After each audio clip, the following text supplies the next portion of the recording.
कहते हैं हर साल दशहरे पर हम रावण को जलाकर बुराई का अंत करते हैं। लेकिन क्या हो अगर रावण कभी जलता ही ना हो, बल्कि हर साल वो हम में से ही किसी एक में लौटकर जिंदा हो जाता हो।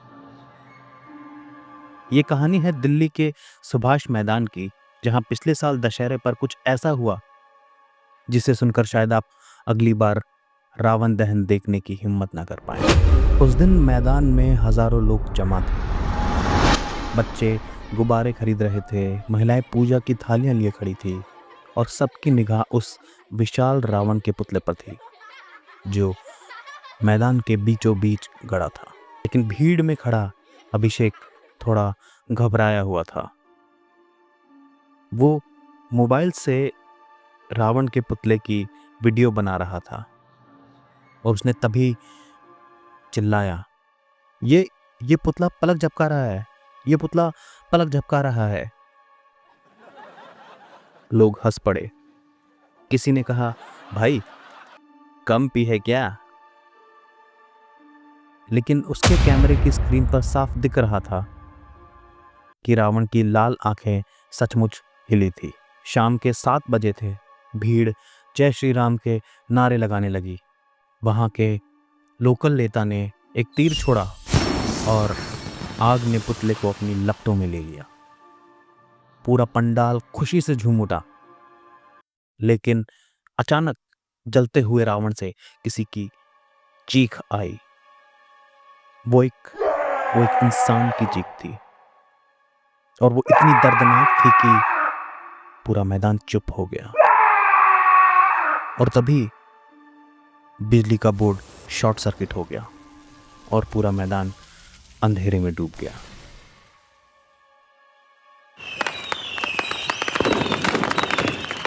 भीड़ ने अंधेरे में जो देखा उसने सबकी सांसें रोक दी। जलता हुआ पुतला धीरे धीरे आगे कदम बढ़ा रहा था। तभी लोग भी चीखते चिल्लाते इधर उधर भागने लगे, पर अभिषेक और उसका दोस्त मंच की तरफ भागे। वहां उन्होंने उस साधु को देखा जिसने उसकी पूजा करवाई थी, लेकिन उसका चेहरा अब आधा जला हुआ था, आंखें लाल और एक भयानक आवाज। तुम सोचते हो रावण हर साल मरता है? नहीं, वो हर साल लौटता है, और इस बार तुम्हारे जरिए।